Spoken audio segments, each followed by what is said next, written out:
ازيكم يا جماعه، عاملين ايه؟ معاكم احمد بيه، اكيد طبعا بني ادم. النهارده حسيت ان كفايانا نت، تعالوا نشوف العالم الخارجي، تعالوا نشوف المكان اللي محدش بيفتحه ابدا، اللي كله بعد عنه. بصراحه الواحد زهق خلاص، يعني هنتريق على مين؟ دكتور مكاوي. بس جبت الريموت ده وتعالوا نفتح التلفزيون نشوف ايه الدنيا.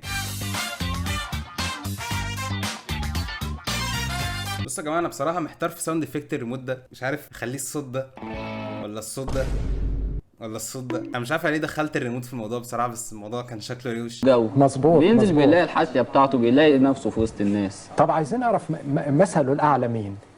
What is the meaning of playing here? انا مش هتكلم دلوقتي يعني يعني انا فهمتها بالعربي، يعني اكيد ما بفهمش انجليزي.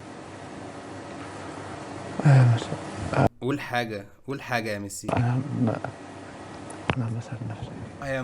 انا مثل نفسي بيقول لك هو مفيش حد مثله، هو مثل نفسه. انت محموق له كده ليه يا عم؟ في ايه؟ ميسي مثلا، لكن لو اخترنا له لاعب مثلا وحبينا وصممنا نقول لاعب هو مثله الاعلى، يقول مين؟ كابتن محمد ابو تريكه مثلا، مش عارف. Playing is in Egyptian here.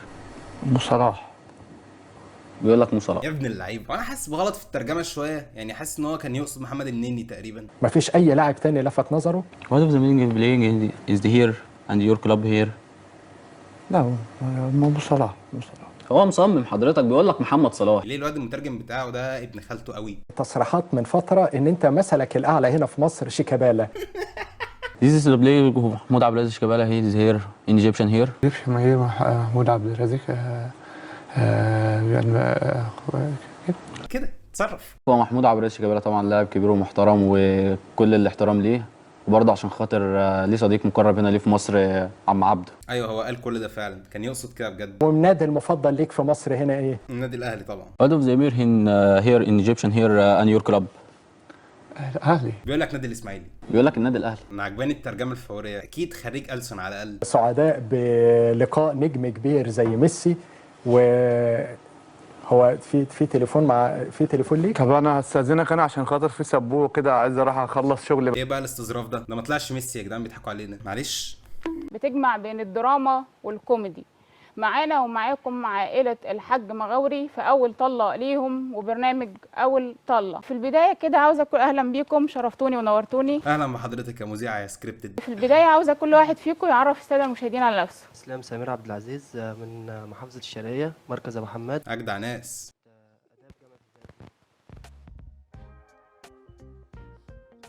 عجبني ان التاني خد جانب شخصي كده بيني وبينه، اللي هو ايه يعني بتضحك عليك مني مش الشرقيه. حسام مصطفى خضر من الشرقية ابو حماد. احمد عبد الجدار، عمر عطيه، ابو حماد، فرقه اولى. هو تقريبا عاجبه عشان ضحك، فمش هيديله المايك، هيخليه يقول اسمه كده، وانت وحظك بقى، اللي عايز يوصل لك يحاول يسمعك. أنا اسمي حلمي أحمد من محافظة الشرقية، مركز أبو حماد. طالما كلهم عائله واحده، ليه هتتعرف على كل واحد فيهم؟ ما اكيد كلهم من الشرقيه، من ابو حماد، من نفس الجامعه تقريبا. مين صاحب الفكرة أو إيه اللي عرفكم على بعض واتجمعتوا إزاي مع بعض وعملتوا في إيه؟ فكرة إن أنتوا تبقوا مجموعة واحدة. هي الفكره جت في دماغي، جت في دماغي بس ما عرفتش اعملها لوحدي، فحبيت اعرضها على اصحابي. هم في الاول كانوا مترددين. ثانيه، انتوا صحاب ولا عيله واحده؟ انا عارف ان انتوا عائله الحاج مغاوري تقريبا. عائله الحاج مغاوري، انا تقريبا لقيتهم.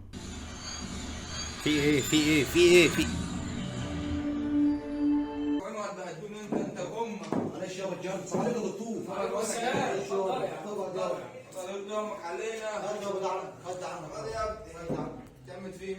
هو ايه المعطر اللي في النص ده؟ سبونسر؟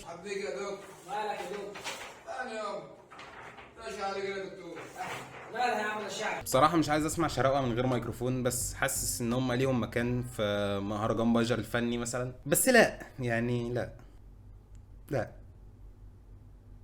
فالفكرة كلها في كده، مش قصدي إن أنت تعملها هدف الربح بس.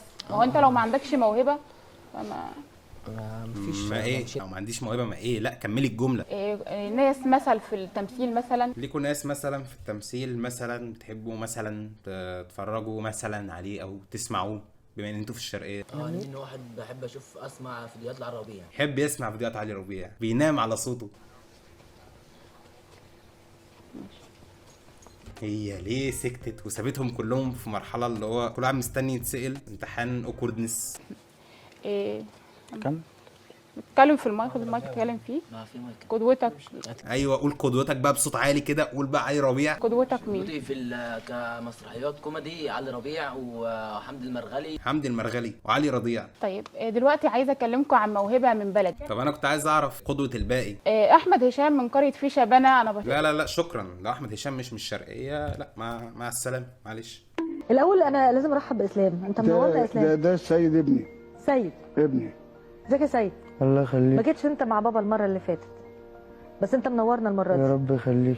بس يلا ماشي يا سيد. عازف. عازف بس قبل كده كان متجوز.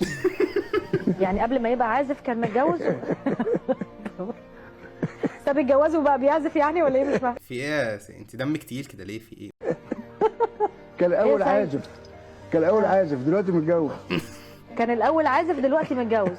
هو يعني في تعارض؟ ايه؟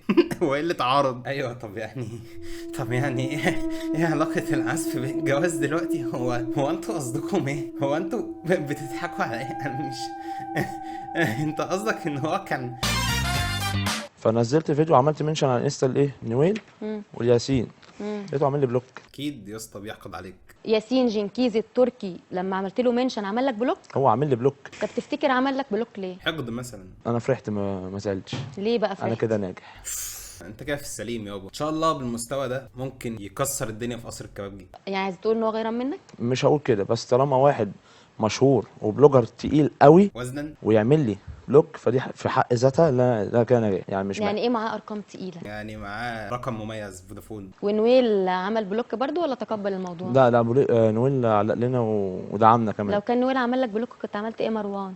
كنت طبعا عندي اسئله كتير قوي اقولهم. هو انت كل ده كنت قاعد محدش كان مهتم؟ بلادنا قليل قوي لما تلاقي حد بيدعم. انا في معلش 80% بيدعموني واقفين جنبي و20% فال 20% مش انت جبت منين 80%؟ لا انا شايف انا ما شفتش ولا كومنت واحد بيدعمك. لا مالك طيب في ايه؟ يعني نفسيه الراجل، يعني الراجل ما شاء الله معاه شوال ايجو عايز يفرغه هنا. حاولي تعيشي معاه اللقطه شويه، انت حتى مذيعه في قناه الحدث يعني. افتح لك التيك توك واتفرج على انا اللي افتح لك التيك توك وانا اللي افتح لك الكومنتات. انت مين يعني؟ في ايه؟ مش هنعيش على بعض، انتوا الاثنين قاعدين في قناه الحدث. شكرا حضرتك. انا بقول لك معلش نمبر 1 على فكره انا محمد رمضان بيتهاجم. انت دلوقتي ضيف عندي وعلى راسي. تمام انت ضيفي دلوقتي وعلينا وعلى راسي، بس لو شفتك في حته قسما بالله هكسر عظم وشك. حصريا يا جماعه احنا هنتفرج على لقاء الافريقي في التلفزيون، مش اي تلفزيون، ده على قناه الصحه والجمال. فتعالوا نشوف. انا متحمس جدا بصراحه، او يعني مش عارف.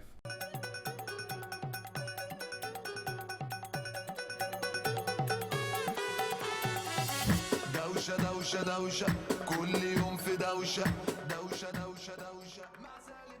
هي مستضيفه جون سينا ولا ايه؟ ضيفنا النهارده بيروج لشغل الملابس. ضيفنا اللي على الله ان شاء الله. ضيفنا اللي ملوش اصحاب. ضيفنا اللي بقاله 20 سنه بيموت. ضيفنا الفاجر، ضيفنا القادر، ضيفنا المطرشم احمد الافريقي. هنروح نشوف فيديو توضيحي للضيف ونرجع لكم تاني. يلا نشوف الفيديو التوضيحي. هو لسه ما جاش تقريبا، بيخلص صفقه دريبات وجاي. عايزين بقى نعرف كده من الاول كده، انت منين؟ من الزاوية الحمراء. عندك كام سنه؟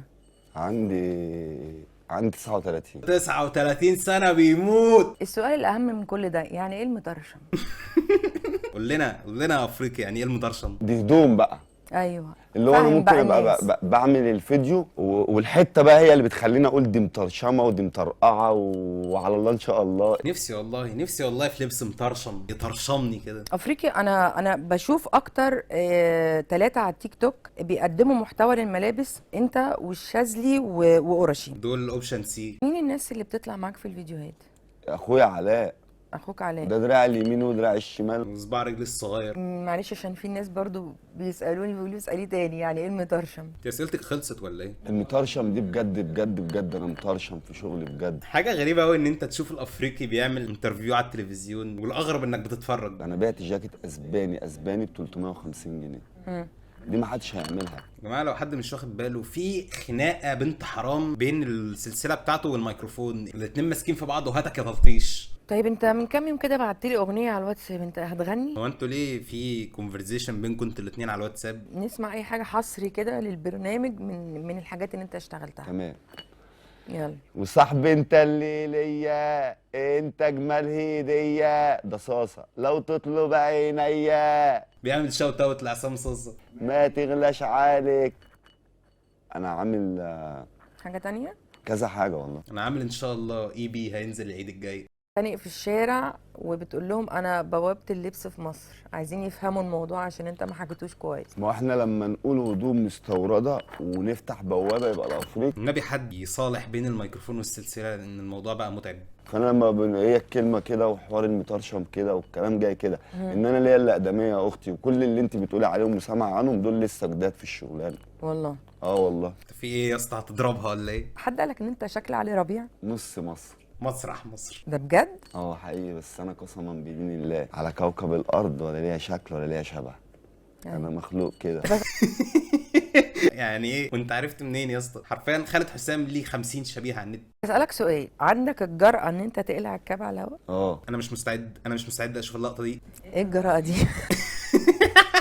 هو ليه اتغير تماما؟ سن مختلف وشكل مختلف، تحس ان ده الافريقي لو اتحط على الفيس اب. انا تقريبا كده شفت كل حاجه في الدنيا، شفت ريم ستيريو بدون قناع، شفت الافريقي بدون كاب، فخلاص الف شكر الف شكر. شكرا يا استاذ اسلام. السلام عليكم. السلام عليكم يا شيف. سلام ورحمه الله وبركاته يا استاذنا. انا بحبك قوي يا شيف. ربنا يخليك ليا يا حبيبي. جماله وجماله. يا حركاته يا تكاته. انا عايز منك وصفه صعبه. في تحدي دلوقتي جاي للشيف حسن. انا عايز ايه يا حبيبي؟ قول يا اسلام. انا عايز منك طريقه عمل اتنين بيضتين. ما اظنش ان الشيف حسن في المستوى المناسب انه يقول لك طريقه البيض بالبسطرمه. ممكن تكلم الشيف الشربيني مثلا يقولها لك. انت بتهرج يا حبيبي؟ ما يهرج عادي، ده برنامج طبخ مش برنامج جورج قرداحي مثلا. ايوه نرجع للبصلايه زي ما لازم تاخد اللون الذهبي. لا انت هترجع للبصلايه، انا هشوف حد تاني بقى بصراحه. لا لا لا لا خلاص كده خلاص كده.